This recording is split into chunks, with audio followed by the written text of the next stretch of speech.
Hi everyone, it's Nadine Wellwood. Happy New Year. It's the year 2020 and of course it's also the Chinese New Year, so the year of the rat. This week we are going to try and capture a little bit of the headlines, including Meghan and Harry, the coronavirus, what's been going on with the UN a little bit, some corporate welfare issues. Of course, can't leave out Mr. Justin Trudeau and what he's been up to. And we want to make sure that you get some feedback and some comments from you. So we had some questions as it related to Alberta separation. That's included as well. And stay tuned right to the very end for a special announcement. Hi everyone, Nadine Wellwood. Happy New Year. It's the year 2020 and I want to wish you all a very happy and prosperous New Year. It's also the Chinese New Year and it is the year of the rat. 1972, which is my year, and so I want to make sure that, despite everything that's going on today, everybody is in a very festive spirit and celebrating to the best of their abilities, both our 2020 and, of course, the Chinese New Year. We've been a little bit slow in getting back to everybody, especially with the YouTube channel. Thank you for those of you who've been very patiently waiting to see what we were going to do with this. We've had some ideas and we've done a little bit of soul searching to see what we wanted to do and how. We've decided we're going to come up with probably a weekly show that just highlights some of the headlines. Hopefully we can have a little bit of fun. It's not going to be all so serious. And with that being said, why don't we jump right in? So, Harry and Meghan, they want to move to Canada for part of the year. Vancouver Island. Who doesn't want to live on Vancouver Island? I like Vancouver Island too. And who doesn't want royals living right next door? That's wonderful.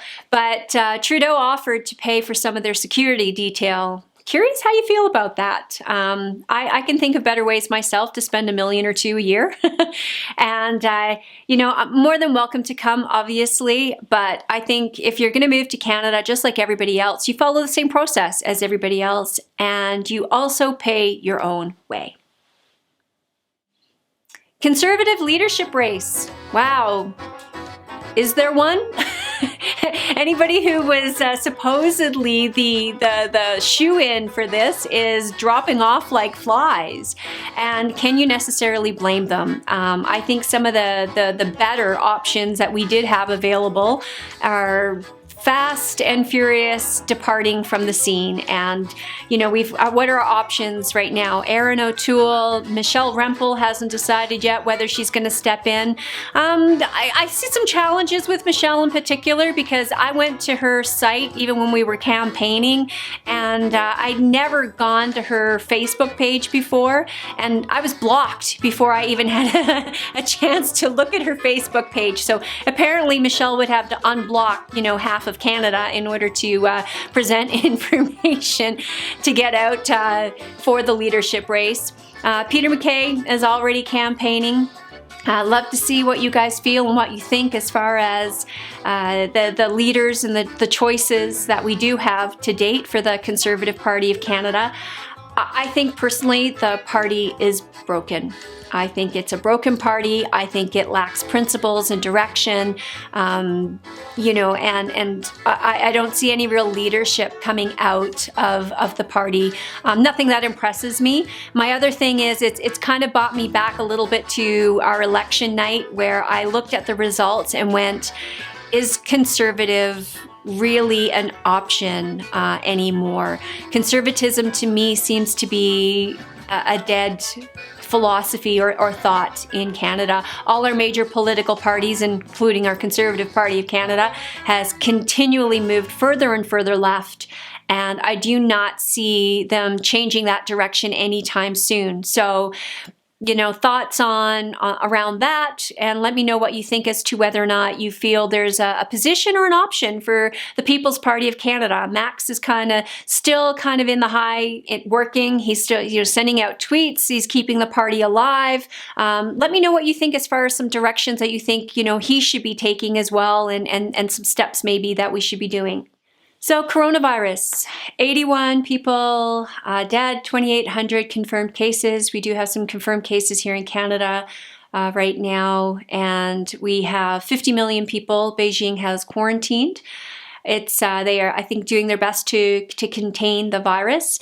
But some interesting facts maybe the media is not necessarily reporting on is in October 2019, and please, if anybody else has got a different story, let me know. But I do have some sources that say October 2019, the coronavirus pandemic was simulated in China, and they were looking for the response around that. And interestingly enough, January 2020, here we are, and it's the real thing. Wuhan apparently does have some biological warfare laboratories, labs, that too, and the coronavirus simulation was originally held from that. So on our media sources, why is nobody maybe talking about this a little bit more and shed some more light as to maybe the truth or the fiction to that? So, okay, Bombardier is back in the news again. The Liberal government has given how much to this company in handouts and bailouts, and very recently so, and still $9 billion in debt. They don't even think they have the assets if they were to sell the company to recover the debt that they have. Shareholders, stocks plummeting, corporate welfare. When is the government going to stop picking winners and losers? Okay, I don't even know where to start with this one. The United Nations.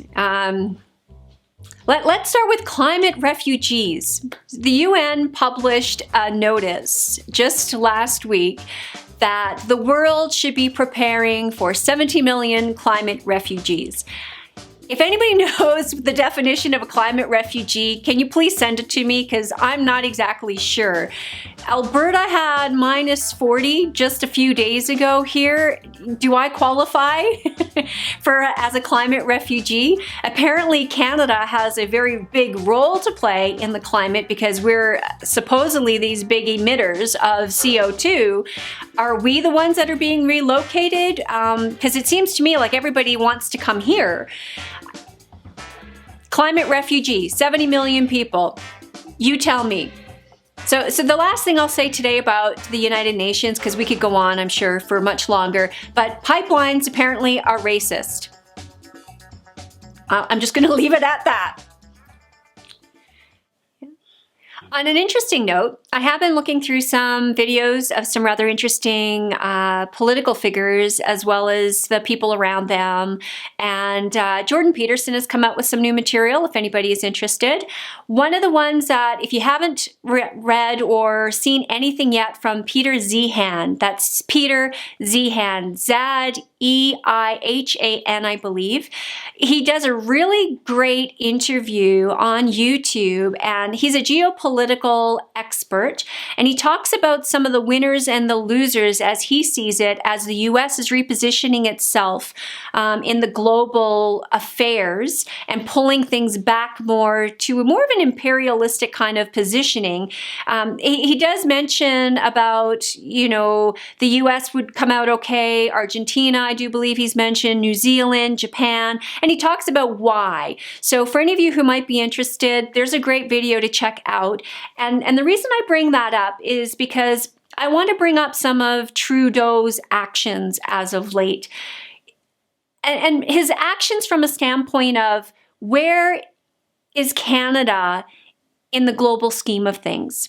Reputation-wise, I think one time we used to have a very good reputation internationally. I don't think that's necessarily the case anymore.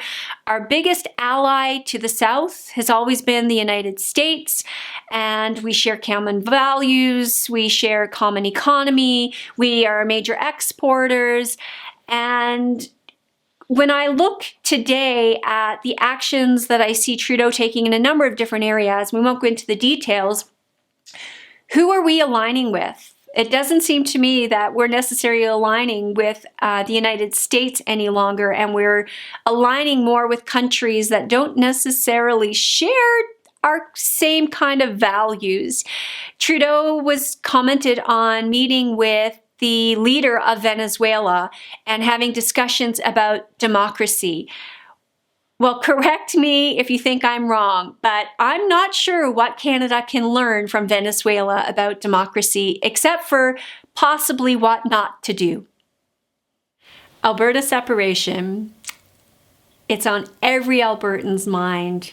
And I'm sorry, I can't help but think, do we stay or do we go now?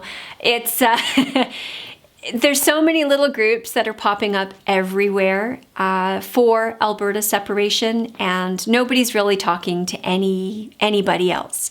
It seems to be a lot of this is my group, a lot of little splinters happening. Not really seeing any leadership come to the forefront. Interestingly enough, there is a People's Party of Alberta who right now I do believe is being spearheaded by Kelly Laurence, who was one of the candidates for the People's Party of Canada. So watching to see what Kelly's plans are and what he plans to do. Wexit seems to have kind of slowed down a little bit. Some of the other smaller groups seem to have gained a little bit of momentum, but in the end, not sure what our political leaders are doing in Canada. Jason Kenney, I think, has started with the Fair Deal panels, and those seem to have been going very well. They're certainly well attended, but I've attended 2 of them, and here's the question I want to pose to everybody, whether you're for separation or not. Personally, I have struggled because I'm not a separatist. I thought that we could resolve our issues and remain in Canada. I definitely think there are things that we could be and should be doing right now today. I don't know why we're waiting to implement some of these strategies that will give Alberta more autonomy and more independence. And we already have the ability to do them. We're a province. We have our own landmass, we have our own resources, we have our own talent, and why are we looking to everybody on the outside to solve some of our problems for us? Let's look to the talent that we have internal to the province here, and let's kickstart this economy. But going back to the Fair Deal reviews, I want to know from you, please, somebody, give me a compelling reason why we should stay in Canada. Now, I'm not supporting separation. That's not what I'm doing. But I have gone to a number of these Fair Deal panels. I have spoken with Wexit and so many of these Separation Alberta organizations, and they make some very good, compelling arguments as to why we should leave. And I do believe it is lacking on the side of why we should stay. And don't tell me because I have a Canada pension plan is a good reason. Substitute C for an A. Instead of Canadian pension plan, it becomes the Alberta pension plan. That's not a reason. Saying that the Constitution is too hard to change. Well, if the Constitution was written by a man, it can be rewritten or amended. So because it's hard is not a reason to stay or to go. So if you have a compelling, and I'm being very honest here, a compelling reason as to why we should stay, I would love to hear it. So I've had some people ask me, so Nadine, what would you do tomorrow if you had the opportunity to kickstart the economy? And in light of my comments, I've been a little harsh around some of the actions or lack thereof that's been happening provincially. We just need to kickstart the economy. There's things that we can be doing here at home. We don't need to be looking to outside to solve the problems. We have talent, resources, and commitment to do something right here, right now. One of my ideas, and it's just an idea, and somebody looked at me and said, well, how would you fund that? Well, the idea was, why are we not building refineries? Why are we not producing products here that we then are able to use as Canadians? Why are we shipping our oil down to the US and then shipping back refined products? We can fix that. Why does Canada not seek out energy independence? And the question came up, well, how would you fund that? Well, I am willing to bet that if Alberta was to put out a bond that was specifically for the purpose of energy independence and providing, refined finished products here at home, I suspect Albertans would probably help finance that. And I think there's a market there for that. So instead of looking to everybody else to solve the problems, why don't we start looking for more creative solutions to solve the problems right here at home? There are other things that we can do. Alberta is not open for business. It's not just about taxes. It's about being able to get things done.